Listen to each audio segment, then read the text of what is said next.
So there's a clip. It's never been seen before. Welcome to MsMojo, and today we're looking at the most shocking reveals from the 5th episode of Quiet on Set. You sort of have this moment of hold your breath. Is it what's gonna really happen? The aftermath with Drake Bell. Almost 2 decades after Brian Peck was sentenced to 16 months in prison, Drake Bell opened up about his traumatic experience. In episode 5, Bell discussed the reactions to his harrowing account in a virtual interview from Mexico City. So many people really need to hear what you had to say. You talk a lot about being alone, being isolated, and so I think what you're doing is really important. Bell received an outpouring of support online, but at the time this follow-up interview was recorded, he had yet to receive a direct apology from anyone who wrote a letter defending Peck. Bell revealed that Josh Peck did get in touch with him, calling his former co-star, quote, a great person. This is a really difficult thing to process. But at the end of the day, we have such a close connection and this unique bond that's so rare in this industry. Bell also defended his mother, now being in a good place with her and his father.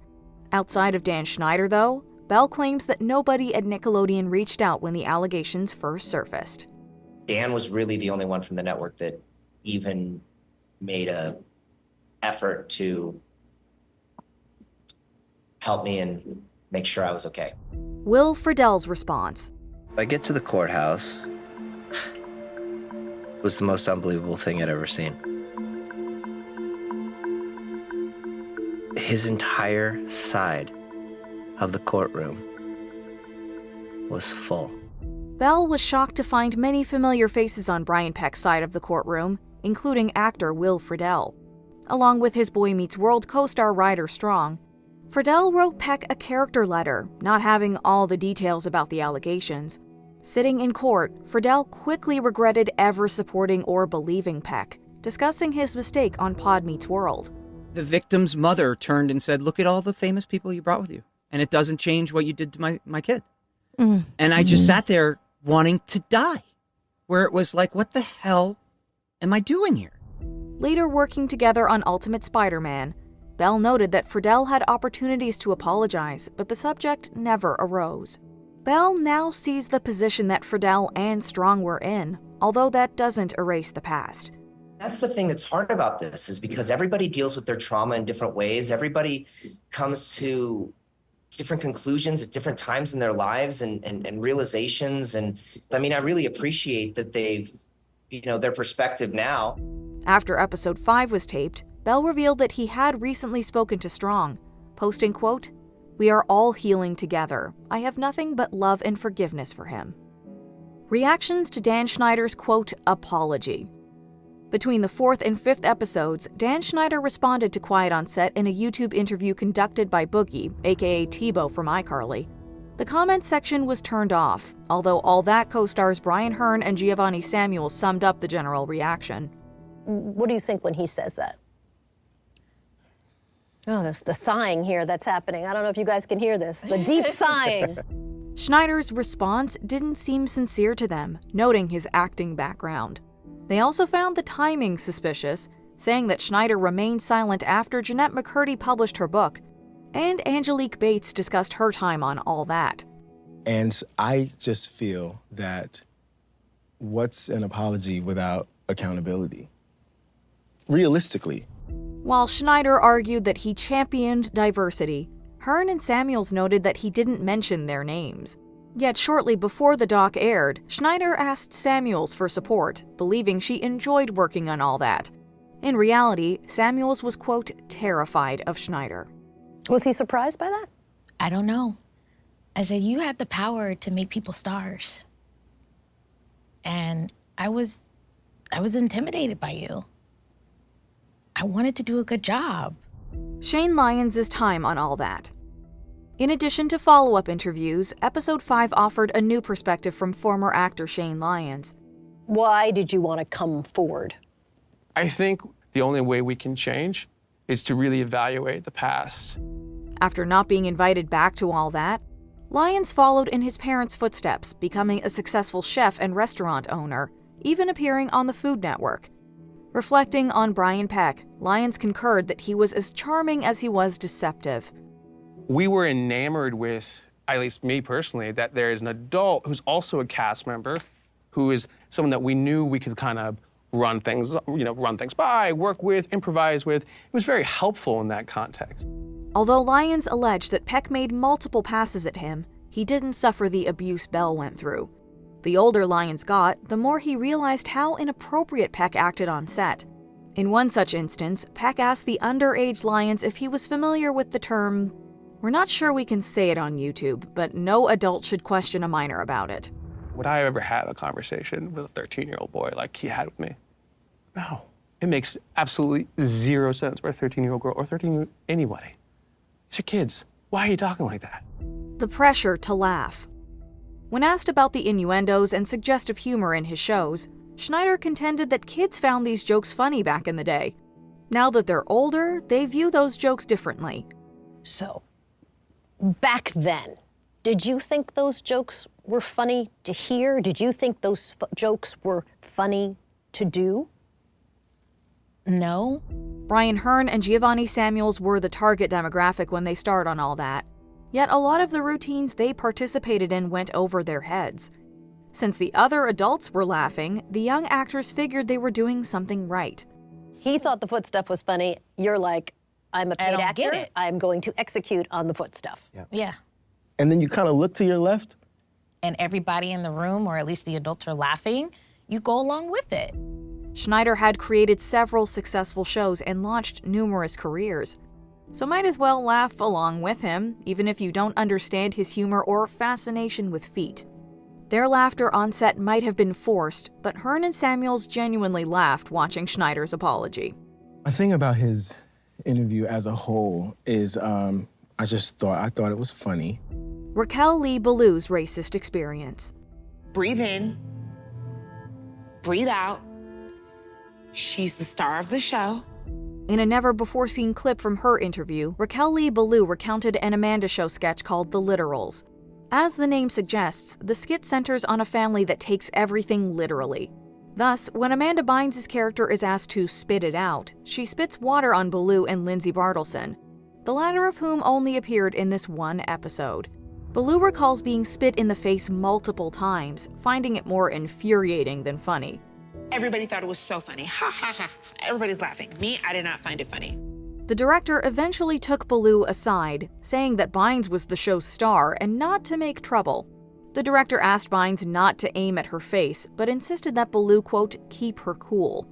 Ballou didn't return for episode 5, although Tracy Brown described the experience as, quote, racist. We are culturally trained to take it. Mm. They are not. Mm-hmm. And imagine that little girl saying, I don't want to do that, right? I don't want to do this. What would happen? Tokenism on All That. Count the black people. Yeah, you count who's in the room, in front and behind the camera. And there were two people. 3 of the original 7 All That cast members were black.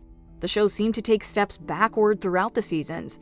Brian Hearn being the only black male cast member and Giovanni Samuels the only black female cast member when All That was relaunched.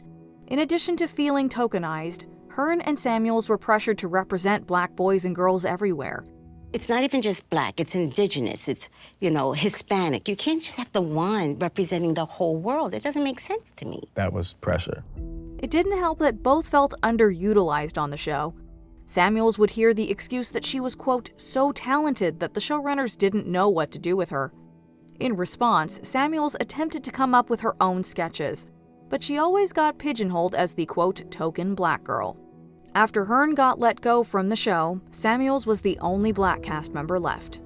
I think the main point of us participating in this documentary was to make sure that this doesn't continue. Brian and Tracy's relationship. The previous Quiet on Set episodes touched upon Brian Hearn's struggles post-child stardom. Getting kicked off the show definitely was the stage setter for a lot of issues that I still face today. As a black man in therapy, a lot of issues that I'm currently overcoming. In episode 5, he sat down with his mother, Tracy Brown, discussing how the two became estranged after his unceremonious exit from all that. Although Hearn blamed himself, he no longer trusted his mother, believing she was partially responsible for rocking the boat on set. How bad was your relationship? I mean, obviously at 13. With my son? Yeah, how bad did it get? It was ruined. It wasn't, and for 6 months, I was really mad at my mom. No, it was all of his life. Yeah. From 13 on. Hearn wasn't the same from then on, drifting further away from his mom and even running away from home. It wasn't until they were invited to participate in this documentary that the two reconnected. Brown texted her son on Valentine's Day before Quiet on Set premiered. Hearn responded, "Happy Valentine's Day, Mom." It was the most contact they had shared in some time.